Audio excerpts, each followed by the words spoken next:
Carthage was a great sea power, and Romans had never fought a single battle at sea.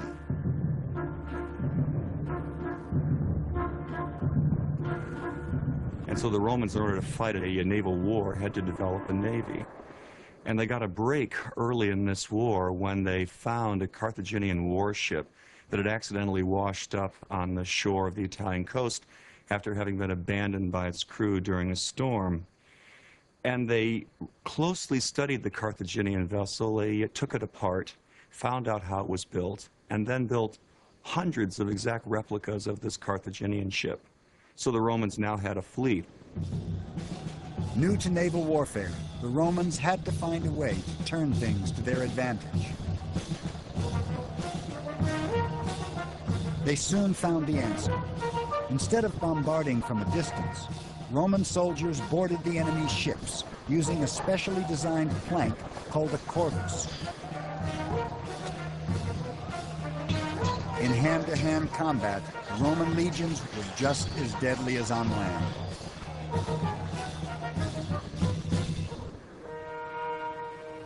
It took 23 years of fighting, but the Romans won the First Punic War in 241 BC.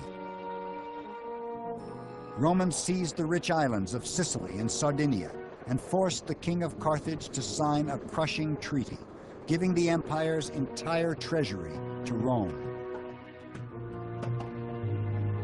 It's said a young boy witnessed his people's humiliation that day. The son of a Carthaginian general looked on, bitterly, vowing revenge. The child's name was Hannibal. 2 decades after Carthage lost the First Punic War, Hannibal was now a soldier, the leader of his nation's military. He was 25 years old and already a great warrior.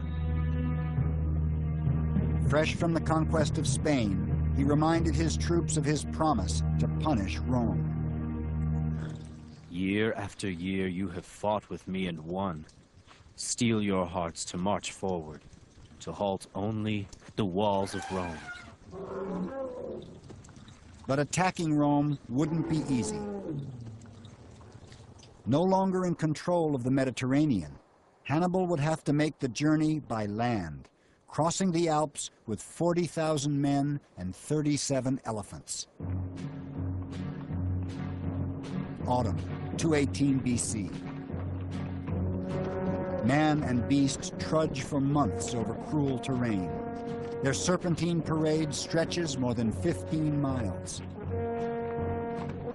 Hannibal's troops are professional soldiers, well-equipped and well-trained, and yet the long journey takes a grim toll. When they finally make it through the mountains, 1/3 of Hannibal's men are dead.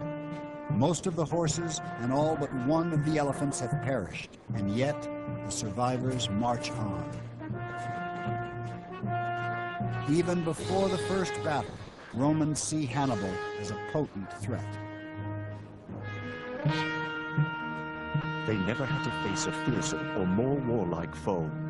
Carthage had long been an enemy of Rome, and they were bringing with them countless Spaniards, already battle-hungry, and would soon be raising Gauls with their insatiable appetite for blood. War was coming, and it would be fought in Italy in defense of the walls of Rome. Living. The Roman Senate raised 6 new legions, more than 30,000 men. The Second Punic War was begun. This time the deciding factor wouldn't be manpower, but strategy. Most Roman commanders were political appointees with little battlefield experience, no match for a military genius like Hannibal. Hannibal had a spark. I mean, he had many things that made him a great leader. I mean, he knew how to motivate troops. He knew how to innovate on the battlefield. He knew how to make the optimum use of the tools at his command. But in addition to that, he had that spark. He had the ability to read an enemy and find that one maneuver that would cause the enemy to collapse. In battle after battle, Hannibal humiliated the Roman legions.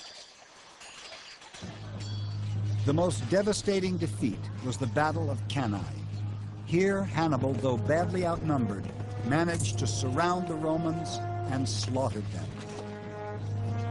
50,000 Romans, more than half the entire Roman military, killed in the worst defeat Rome ever suffered. At last, Rome saw Hannibal for what he was, the first true threat to her survival. For 15 long years, the war against Hannibal dragged on, and large areas of southern Italy defected to him. Hannibal never lost a single battle, and many wondered how long it would be before he attacked the city of Rome. It was widely expected, of course, that he would take the city, but Rome was heavily fortified. Hannibal seems to have not had proper siege equipment. No matter how many armies of the Romans and their allies Hannibal could defeat, the Romans were always able to raise new armies, to put new armies into the field. And ultimately, Hannibal failed to take the city. And yet the tide didn't turn against Hannibal until the Senate called up a military leader in the same league with the legendary Carthaginian. Publius Cornelius Scipio had the cunning and the charisma to match the so-called Scourge of Rome. The son of a general and a survivor of the Battle of Cannae, the young Scipio studied Hannibal's tactics closely. Then in 204 BC, rather than confront Hannibal in Italy, Scipio had a brilliant but risky plan, an end run. He sailed to Africa and invaded the empire of Carthage. Carthage was forced to respond, recalling Hannibal from his 17-year torment of Italy. It was the moment of truth. Scipio and Hannibal would fight a single battle to decide the Second Punic War, the Battle of Zama. The two armies gathered forces in the countryside of what is now central Tunisia. Outside the ancient city of Zama, Scipio confronted his arch-rival, Hannibal. It's believed the two men met face to face just before the ultimate battle in an attempt to make peace. Scipio refused Hannibal's terms, saying to his rival, "Prepare for war, since evidently you have found peace intolerable."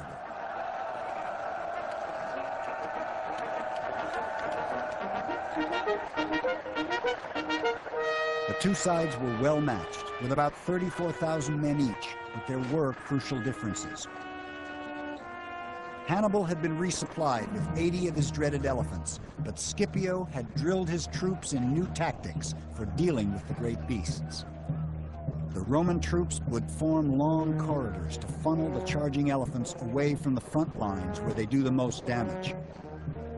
Scipio also had the support of thousands of local Numidian cavalry who defected from Hannibal. Renowned as the best cavalry in the world, the horsemen added to Scipio's edge.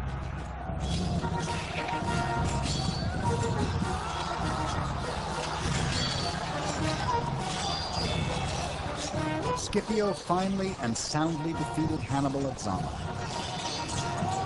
Carthage was crippled. Carthage was forced to hand over all but 10 of her warships, all her elephants, and a treasure so great it would take 20 years to pay. The once great empire was impoverished and stripped of all power. Hannibal escaped from the Battle of Zama. For a time, he tried to revive his waning Carthage, but eventually fled into exile in Greece. And though the aging warrior no longer posed any threat, Rome still pursued him, determined to capture the famous scourge.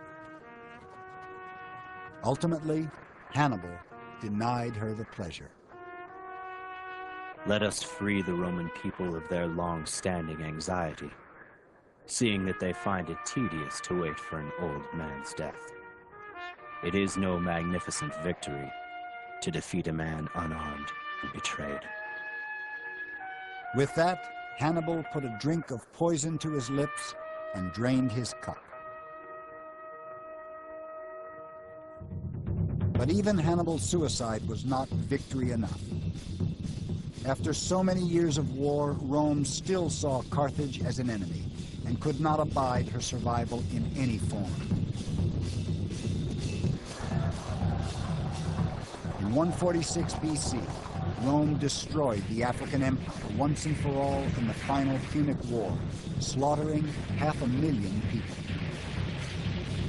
The pearl of the Mediterranean is ground into dust. Carthage is no more.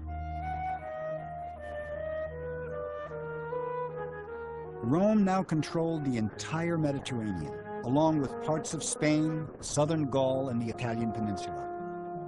At the same time, Rome's power was spreading eastward. In all, Roman armies held more than 250,000 square miles.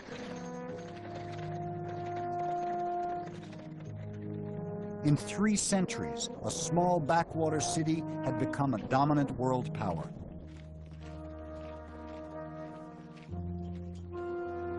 In the past 50 years alone, she more than tripled her domain. Her military was the most successful fighting force the world had ever known. No power on earth could truly threaten her, and every nation in her reach had reason to fear. But success wasn't all it's cracked up to be. More than a century after the wars against Carthage began, Rome was left drained, both financially and emotionally. War-weary Romans had lost hundreds of thousands of sons to bloody battles in faraway lands. Surviving soldiers had been fighting so long, they barely remembered their homes. One thing became clear. A non-professional citizen army was no longer adequate for an empire the size of Rome's. It would fall largely to one man to professionalize the Roman military, a general and politician named Gaius Marius. Marius saw the need for far-reaching changes in the structure of the Roman army. To be a soldier would now be a career in itself, not merely a sideline for landed citizens.